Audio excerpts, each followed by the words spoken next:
ও যেমন হাদির মাথায় গুলি করেছে ওকেও মাথায় গুলি করেন।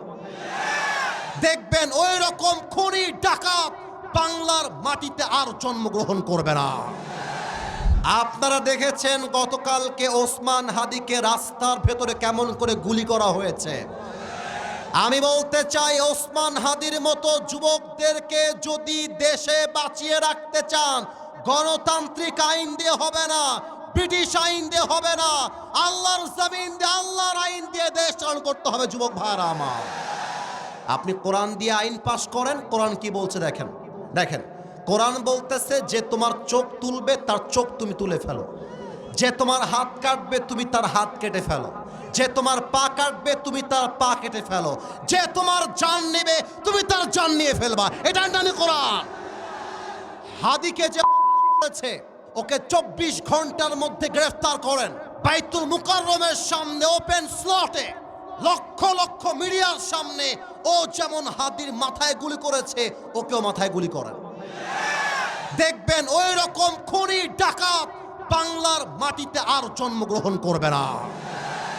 আপনারা জানেন গাইবান্ধায় কয়েকদিন আগে, আমার মাহফিলের আগে একটা মাহফিল ছিল বগুড়ায়, এক নেতা আমাকে স্টেজে বাধা দিয়েছিল জাস্ট একটা কথা বলার জন্য। আমি বলেছিলাম বাংলার মানুষ যদি কোরআনকে ভালোবাসে, আগামীর পার্লামেন্ট চলবে আল্লাহর কোরআন দিয়ে। এই কথা বলার পরে তার গায়ের মধ্যে কেমন যেন কাটা লেগে গেল, কাটা। সে আমাকে right, your right, your absolutely 100% right. বাম থেকে আমাকে চিৎকার দিয়ে বলতেছে রাজনৈতিক বক্তব্য এখানে দেওয়া যাবে না। আমি বললাম what's the hell you are talking about? এটা রাজনৈতিক বক্তব্য কেমন করে হয়? আল্লাহর জমিন চলবে আল্লাহর কোরআন দিয়ে, এটা রাজনৈতিক বক্তব্য নয়, এটা 18 কোটি মুসলমানদের কলিজার দাবি। যুবক ভাইরা আমার, আপনি আমার কথা বুঝবেন। আমি কোনো আবেগী মুসলমান নই, আমার সেন্স আছে, কোথায় কি বলতে হবে, কতটুকু বলতে হবে, এটা বুঝেই মাহফিলে এসেছি। এই জন্য 1 ঘন্টা ওয়াজ করছি, একটা যুবক কেন মুরব্বীরা পর্যন্ত উঠে যায় না। ঠিক আছে কিনা বলে? আমি অহংকার নিয়ে বলছি না, বাট আমার কথা আপনাকে বুঝতে হবে। শুনে রাখেন, আবার কবে আসবো দেখা হবে একমাত্র আল্লাহ ছাড়া কেউ জানে না। হতে পারে আজকে আমার মৃত্যু হতে পারে, বাট একটা কথা বলে দিয়ে যাই, কোন নেতা যদি স্টেজে এসে বলে আল্লাহর কোরআন দিয়ে দেশ চলবে, এটা রাজনৈতিক বক্তব্য, এই বক্তার ওয়াজ মানি না, ওই নেতাকে জুতার পিটা দিয়ে স্টেজ থেকে নামায় দিবেন। বেটা, তুই যদি মুসলমান হোস, তুই যদি মুসলমানের বাচ্চা হয়ে থাকিস, তোকে তোর স্পষ্ট কণ্ঠে বলতে হবে আমি খালি নামে মুসলমান নই। আমার কলিজার দাবি, বাংলাদেশকে রক্ষা করতে চাইলে আগামীর 26 সালের পার্লামেন্টে প্রত্যেকটা আইন পাস করতে হবে আল্লাহর কোরআনের সংবিধান দিয়ে।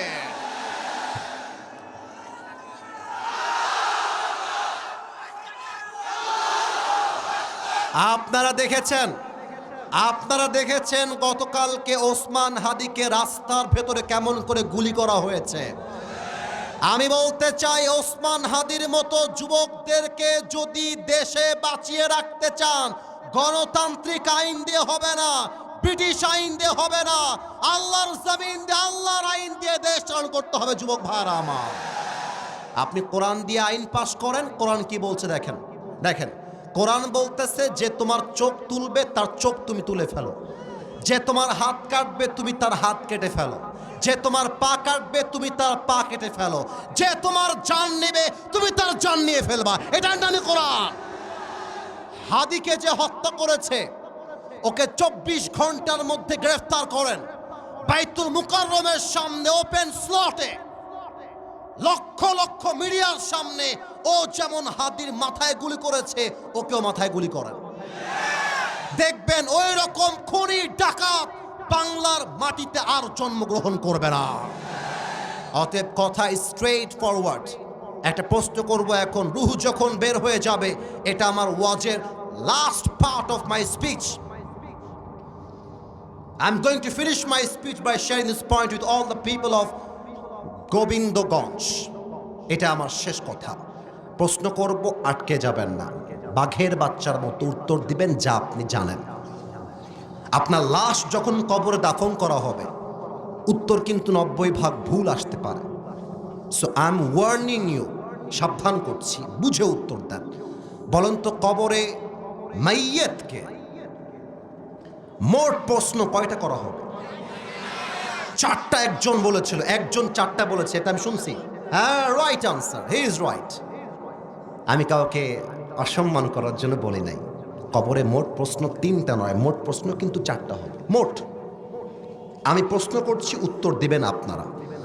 দেখা যাক গায়ের জোর আছে কিনা। মার রব্বুক, আমাদের রবকে। না, এটা গায়ে বান্ধার সাউন্ড হয় না, সো সরি।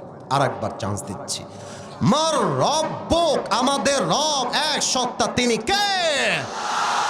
আল্লাহ আমার রব, আল্লাহ আমার রব। দমে দমে তনু মনে তারি অনুভব, ঠিক কিনা বলে? তোমার দুনিয়াতে আমি যেদিকে তাকাই, অথই নিয়ামতে ডুবে আছি সবাই। পাখ পাখালির কণ্ঠে শুনি তাসবিহ কল রব, তাসবিহ কল রব। বলেন আল্লাহ আমার রব। দমে দমে তনু মনে তারি অনুভব, রবকে। মাইকটা একটু হটাচ্ছি, এইটা আমার মুখে কি? এরা বুঝে গেছে, খুব চালাকেরা। আচ্ছা, এবার সবাই মিলে বলবেন, আমার মুখে কালো কালো লম্বা লম্বা, এটা কি? দাড়িতে আনস্মার্ট লাগতেছে তো? এত আসতে কেন? আনস্মার্ট লাগতেছে?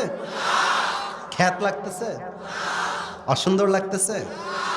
কিছু মেয়ে আছে দেখবা, দাড়ি দেখলে গায়ের মধ্যে চুলকানি জ্বালা পড়া শুরু হয়ে যায়। অনেক মেয়ে আছে বলে দাড়িওয়ালা বিয়ে করবা, গাঞ্জাখোর বিয়ে করবা। ইয়েস ইয়েস, গাঞ্জাখোর আমি বিয়ে করতে চাই। আছে, এরকম মেয়ে আছে।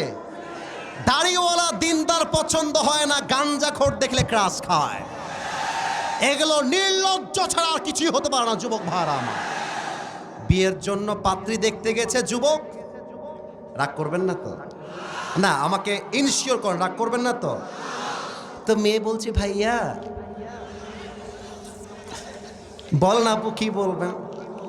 বলছে যে ভাইয়া আপনার মুখের দাড়িটা কি কেটে ফেলা যায় না? তো পাত্র বলছে আচ্ছা কেন? আমি আমার দাড়িটা কাটবো কেন? বলছে আপনার কি না চাচার মতো লাগছে। চাচা